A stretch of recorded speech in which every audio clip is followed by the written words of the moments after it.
Oke teman-teman, di sini kita akan lanjut ke part 2 ya, atau ke part selanjutnya. Tapi sebelum kita ke lanjut soal, di-subscribe dulu ya teman-teman, biar saya semangat dan kita juga bisa semangat buat belajar bersama. Oke, langsung saja kita ke soal yang pertama teman-teman. Perempuan umur 25 tahun, G1 P0A0 hamil 39 minggu, kala 2 di PMB. Bidan yang menolong menggunakan APD lengkap level 2. Lahirlah seluruh badan janin serta plasenta dengan spontan lengkap. Kala 3 dan kala 4 berjalan normal. Setelah selesai menolong persalinan, bidan berdiri di area kotor, melepas sarung tangan dan gaun. Apakah langkah selanjutnya yang tepat pada kasus tersebut? A. Melepaskan masker. B. Membuka face shield. C. Membuka pelindung mata. D. Menanggalkan penutup kepala. Dan E. Lakukan desinfeksi tangan dengan hand sanitizer. Oke teman-teman, di sini persalinannya sudah berjalan semua ya, berarti sudah selesai. Dari kala 3 sampai kala 4 berjalan normal. Dan di sini bidan mau melepaskan APD-nya ya teman-teman. Maka pertanyaan di sini, langkah selanjutnya yang tepat pada kasus tersebut. Langkah selanjutnya yang harus dilakukan seorang bidan sebelum menanggalkan semua APD yaitu melakukan desinfeksi tangan dengan hand sanitizer. Dan di sini pun teman-teman ada prosedur pelepasan APD. Untuk pelepasan APD harus dilakukan dengan seksama serta urutan yang benar agar tidak mengkontaminasi diri sendiri serta menyebarkan infeksi pada lingkungan. Di sini ada 9 langkah ya teman-teman. Yang pertama tadi berdiri di tempat yang kotor. Yang kedua, lakukan desinfeksi tangan dengan hand sanitizer. Ketiga, membuka pelindung kepala. 4. Membuka face shield. 5. Membuka pelindung mata. 6. Melepaskan masker. 7. Membuka sepatu boot. 8. Mencuci tangan dengan sabun. Dan 9. Mandi. Oke, maka jawaban yang tepat di sini teman-teman, lakukan desinfeksi dengan hand sanitizer. Soal selanjutnya teman-teman. Perempuan umur 40 tahun P5A0 nifas 1 jam yang lalu ditolong oleh dukun bayi, dibawa ke RS dengan keluhan keluar banyak darah dari kemaluan. Hasil anamnesis lahir normal, plasenta lahir lebih dari setengah jam dengan cara didorong dari atas perut. Hasil pemeriksaan KU ibu lemah, tekanan darah 90/60, nadi 100 kali per menit, suhu 38 derajat Celcius, pernafasan 28 kali per menit, TFU tidak teraba, kontraksi uterus tidak teraba, kandung kemih kosong tanpa lumen di vagina. Apakah penata laksanaan awal yang tepat pada kasus tersebut? A. Anamnesis. B. Kateterisasi. C. Pasang infus. D. Reposisi uterus. Dan E. Berikan oksigen. Di sini ibunya sudah berumur ya teman-teman, sudah 40 tahun dan persalinan yang kelima. Dan di sini dia ditolong oleh dukun teman-teman dengan keluhan keluar banyak darah dari kemaluan. Dan plasenta pun lahir lebih dari setengah jam dengan cara didorong dari atas perut. Dan KU ibunya lemah dan suhunya juga sudah tinggi ya teman-teman, 38 derajat Celcius, dan TFU tidak teraba dan kontraksi uterus tidak teraba. Oke, yang ditanya di sini, apakah penata laksanaan awal yang tepat pada kasus tersebut?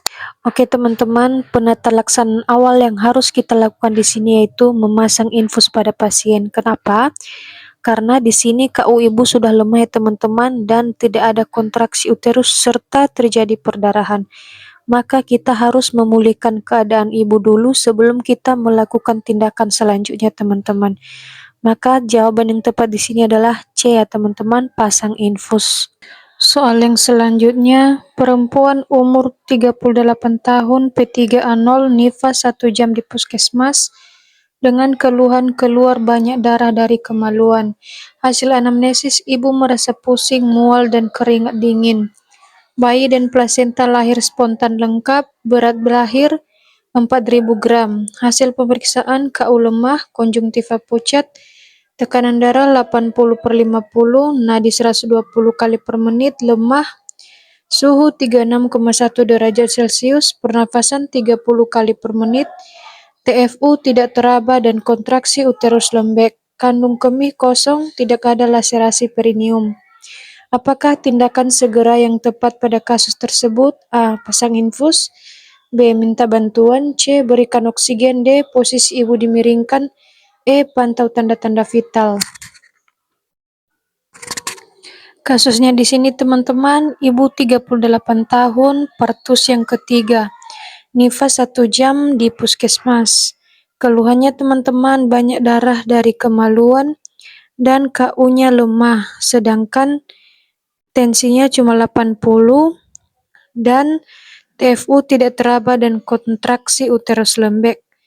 Kasus di atas yaitu teman-teman, kasus diagnosisnya adalah pasien mengalami shock hemorragia, di mana shock itu yang disebabkan oleh perdarahan yang banyak. Akibatnya perdarahan pasca persalinan karena atonia uteri. Penanganan awal yang harus diberikan dengan pasien shock hemorragia itu mintalah bantuan. Setelah itu baru kita lakukan pemeriksaan secara tepat keadaan umum ibu dan harus dipastikan bahwa jalan nafas bebas. Baru langkah selanjutnya kita pantau TTV baik itu nadi, tekanan darah, pernafasan dan suhu tubuh. Setelah itu teman-teman baru kita baringkan ibu dalam posisi miring untuk meminimalkan risiko terjadinya aspirasi jika ia muntah dan untuk memastikan jalan nafasnya terbuka. Maka jawaban yang tepat di sini itu B ya, meminta bantuan. Selanjutnya, bayi perempuan umur 7 hari dikunjungi bidan di rumahnya. Hasil anamnesis dengan ibunya baru saja pulang dari rumah sakit, merasa khawatir bayinya kedinginan karena kecil dan kurang bulan. Hasil pemeriksaan berat badan 2100 gram, panjang badan 45, suhu 36,5 derajat, pernafasan 40, nadi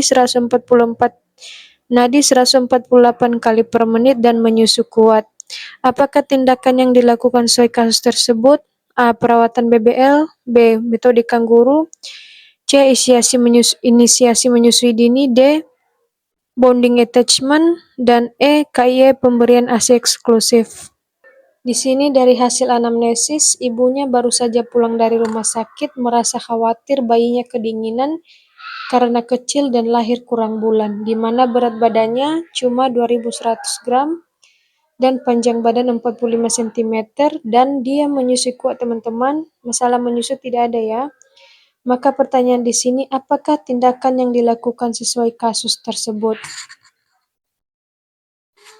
Karena keluhan ibunya di sini dan ibunya khawatir bayinya bisa kedinginan teman-teman, maka tindakan yang harus kita lakukan yaitu mengajarkan ibu metode kanguru. Metode kanguru itu sendiri teman-teman, kontak kulit antara ibu dan bayi secara dini, terus-menerus dan kombinasi dengan pemberian ASI eksklusif bagi bayi dengan BBLR dan bayi kurang bulan.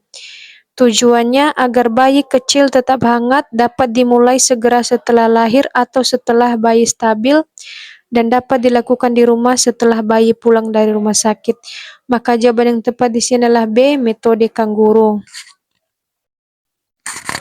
Soal selanjutnya, bayi laki-laki lahir 6 jam yang lalu di puskesmas, riwayat kelahiran per vaginam, sudah dilakukan IMD selama 1 jam, hasil pemeriksaan berat badan 3000 gram, panjang badan 48 cm, nadi 145 kali per menit, pernafasan 40 kali per menit, suhu 36,5 derajat Celcius, lingkar kepala 32 cm, lingkar dada 31 cm. Ibu dengan keluhan masih kelelahan setelah melahirkan dan menginginkan bayinya diberikan susu botol. Apakah KIE yang paling tepat pada kasus tersebut? A. Rooming in. B. Perawatan BBLR. C. Metode kanguru. D. Bonding attachment. Dan E. Menyusui ASI eksklusif. Di sini bayinya sudah lahir 6 jam yang lalu di puskesmas ya teman-teman. Dan riwayat persalinannya juga normal. Sudah dilakukan IMD selama 1 jam. Dari hasil pemeriksaannya semuanya dalam keadaan normal ya teman-teman. Namun di sini ibu mengeluh kelelahan setelah melahirkan dan menginginkan bayinya diberikan susu botol. Yang jadi pertanyaannya di sini, apakah KIE yang paling tepat pada kasus tersebut? KIE yang harus kita berikan dengan pasien dengan kasus tersebut, teman-teman, yaitu memberikan Penkes tentang menyusui ASI eksklusif, di mana pada bayi baru lahir, bayi lebih baik diberikan ASI eksklusif ya teman-teman, karena ASI itu merupakan nutrisi yang paling lengkap dan seimbang bagi bayi umur 0-6 bulan. Dan keberhasilan perkembangan anak ditentukan dari pertumbuhan dan perkembangan otak yang didapat dari nutrisi yang berasal dari ASI sendiri, teman-teman. Sehingga ibu kita berikan KIE tentang menyusui ASI eksklusif. Maka jawaban yang tepat di sini adalah E, menyusui ASI eksklusif. Soal yang selanjutnya, anak perempuan umur 4 tahun dibawa ibunya ke PMB dengan keluhan masih sering ngompol di tempat tidur. Hasil pemeriksaan berat badan 18 kg, tinggi badan 100 cm, nadi 124 kali per menit, pernafasan 24 kali per menit, suhu 36,5 derajat Celcius. Apakah KIE yang paling tepat pada kasus tersebut? A. Daycare, B. Sibling liverly, C. Toilet training, D. Stimulasi anak, dan E. Nutrisi adekuat. Di sini seorang pasien berumur 4 tahun dibawa ibunya ke PMB, teman-teman, dengan keluhan masih sering ngompol di tempat tidur. Maka KIE yang paling tepat yang harus kita berikan pada pasien tersebut yaitu toilet training ya teman-teman. C. Toilet training itu kita mengajarkan bayi untuk BAK atau BAB di toilet sendiri, teman-teman. Maka jawaban yang paling tepat di sini adalah C. Toilet training.